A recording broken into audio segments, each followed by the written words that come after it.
Hi guys, so I did a video earlier on today in regards to what we use for treats, etc. Now we use tin hot dogs, or we use the chicken patty that we buy from a good friend of ours, Willie, who runs and owns Animal Station. So we don't go out and we spend lots of money on all these different treats that you can buy for dogs. What we generally stick with is something small, mushy, smelly, and palatable, and we generally find that dogs will generally go with that. So the chicken patty we buy comes in these rolled up rolls, and the hot dogs we pay 49 pence for in a can, and we normally buy a tray, about 12 of them. So a little handy hint in regards to chopping these types of items up. We actually picked this little veggie slicer, a little handheld one. We did have one that we bought on Amazon for about £17, and unfortunately I was chopping hard sort of baked treats up one day and broke one of the blades in it.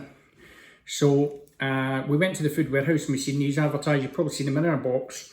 It's Food Warehouse is part of Iceland, Iceland part of Food Warehouse. So the two companies are the same, just Food Warehouse is an offset of Iceland. And inside there's a wee veggie slicer. So when we open the chicken patty, we cut it up into round circles, all right? Or we just break the hot dogs up into halves. And there is a little plastic container that comes with a veggie slicer that we can use, but we just hold the veggie slicer over the containers. So if it's hot dogs we're chopping up, we would generally just put the hot dog straight in, hold it over the top of the Tupperware dish that we've got, just push that down, and inside you'll see we've got lots of chopped up hot dogs. I can put 3 in, which is even better. So another wee handy hint, 3 of them, push down, and they go straight into the veggie slicer. When it comes to the chicken, we obviously put the chicken in another Tupperware dish, but we just carry out the same exercise again.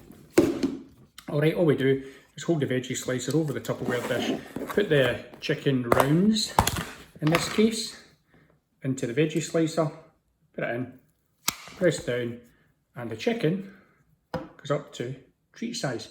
Now, the great thing about these is that we can change the blades over to make them different sizes. So if you've got a smaller dog, bigger dog, we can make the treats bigger.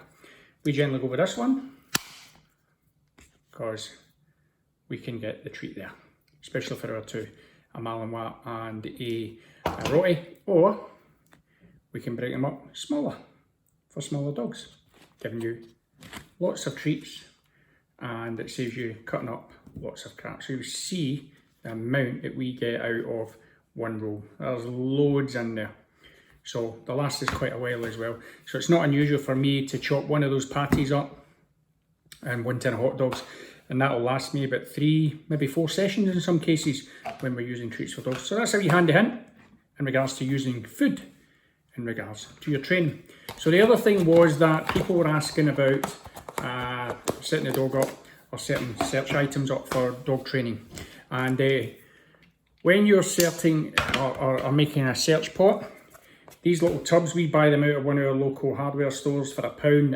In fact, it was B&M bargains that we have. And what we did is 2 tubs, for those that are doing it. Top tub, tub 2, which has holes drilled in it, and we put them in with a drill. And tub 2, which is the tub that holds the substance in it. And you'll see we've got a cotton face wipe in there, and we've just put some oil, gun oil drops onto it. We put tub 2 on top of tub 1, we put the dog treat in there, and we get the dog to start eating the treat from there, creating an association with the item that's inside. If you can't get hold of these are a couple of little rice pots that we had. You can do the same there. Put some little holes in tub 2, put it into tub 1 with whatever you're using, and then the dog can eat out of that.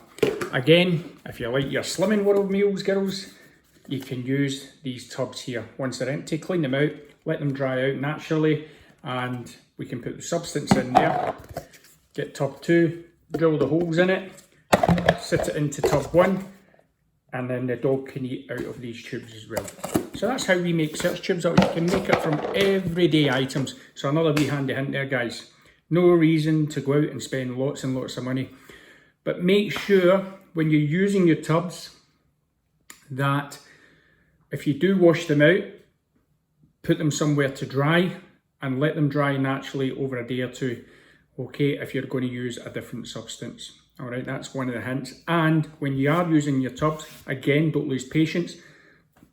I'd be doing sessions for about 3 times a day to 4 times a day, 10 to 12 reps, before I move on to the next stage, which would be getting the dog to actually start adding duration, whether we build it from 1 second to 5 seconds of freezing on point to the substance. Just another wee handy hint, guys, and I'll catch you all soon.